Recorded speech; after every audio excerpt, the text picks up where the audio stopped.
Sicher, hast du schon etwas von Seelenverträgen gehört? Was hat es denn damit auf sich? Wie hängen Seelenverträge und Seelenplan miteinander zusammen? Und was passiert, wenn du dich anders entscheidest? Vielleicht fragst du dich, wie kommt sie denn dazu, zum Thema Seelenverträge mir irgendetwas erzählen zu wollen?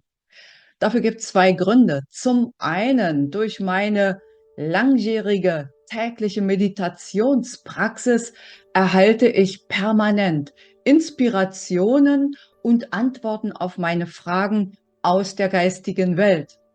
Und zum anderen habe ich die Wirkungsweise von Seelenverträgen live und in Farbe am eigenen Leib erfahren. Das heißt, hier verbinden sich die Botschaften aus der geistigen Welt mit meinem persönlichen Erleben. Ganz wichtig, wie immer, checke für dich, inwieweit du damit in Resonanz gehen kannst. Falls ja, findest du vielleicht den einen oder anderen Knüpfungspunkt als Inspiration für dein eigenes Leben. Was hat es mit diesen Seelenverträgen nun auf sich? Nach meinem derzeitigen Stand der Erkenntnis, und das sage ich ausdrücklich dazu, können Seelen in einem anderen Leben einander schon einmal begegnet sein und durch tiefe Gefühle eine Verbindung zueinander gehabt haben. Solche Gefühle wie Liebe, Hass, große Angst, Schuld, Sühne und konnten in diesem anderen Leben das nicht auflösen zur beiderseitigen Zufriedenheit. Denn wenn Seelen einander begegnen, hat das immer etwas damit zu tun, dass sie einander im Wachstum fördern, zur Entwicklung des anderen beitragen möchten. Und so kann es sein, dass Sie damals eine Vereinbarung getroffen haben, in einem späteren Leben diese Schuld, Sühne, Liebe oder auch diese Ängste aufzulösen in Liebe und zum Wohle der beiden Seelen. Diese Vereinbarung ist dann die Basis für eine erneute Begegnung in einem neuen Leben.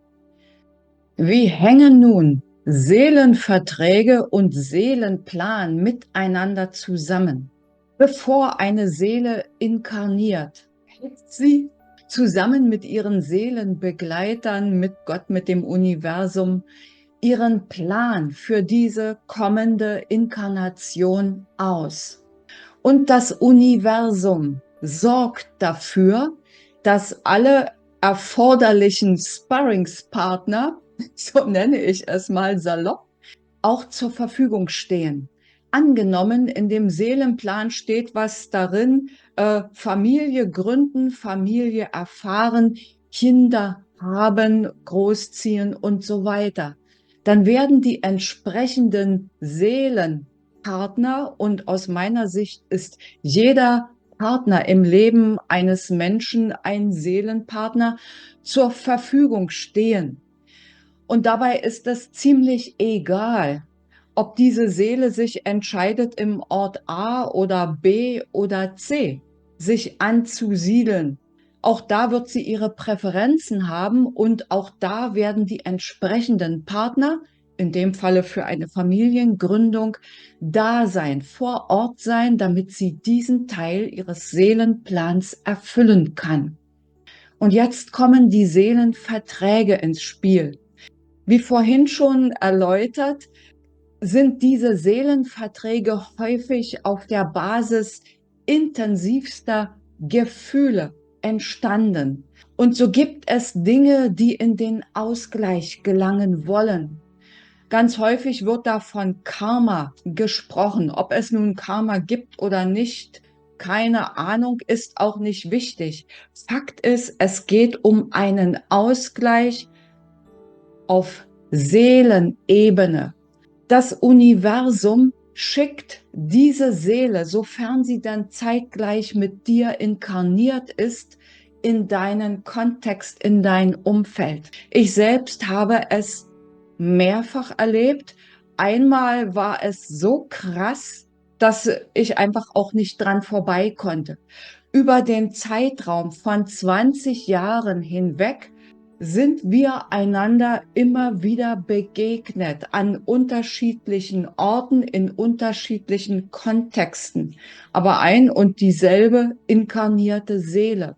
Solange keiner der beiden eine gegenteilige Entscheidung trifft, sorgt das Universum dafür, dass es immer wieder Begegnungen, einander über den Weg laufen gibt, bis beide es irgendwie, sag ich mal, geschnallt haben und wissen, aha, wir sind gemeint, wir haben hier irgendetwas miteinander zu tun.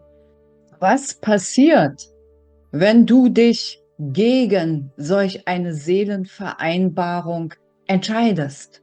Vielleicht ist im Vorfeld noch mal wichtig zu klären, woran kannst du erkennen, dass es sich um so eine Seelenvereinbarung handeln könnte? Und ich bin hier bewusst etwas vage, weil ich davon ausgehe, dass sich das individuell für jeden ganz unterschiedlich darstellt. Aus meiner eigenen Erfahrung und auch aus dem, was ich so insgesamt an Botschaften erhalten habe, merkst du es daran, dass dir die andere Person merkwürdig vertraut vorkommt, auch wenn ihr euch bewusst nie zuvor begegnet seid. Und je nachdem, um was für eine Art Beziehung es sich handelt, ist es eine romantische Beziehung, dann kann zum Beispiel auch sein, dass eine starke erotische Anziehung da ist und du schon irgendwie eine Ahnung davon hast, wie der andere auf was von dir reagieren wird. Ist das eine Sache, die eine Freundschaft betrifft, dann wirst du auch merken, meine Güte, die ist mir so vertraut, der ist mir so vertraut, mit dem könntest du jetzt glatt um die Häuser ziehen und viel Spaß zusammen haben oder whatever. Und es kann sich auch um eine berufliche Partnerschaft handeln, wo du merkst, Mann, die tickt so ähnlich wie ich. Wir sollten unbedingt ein gemeinsames Projekt starten.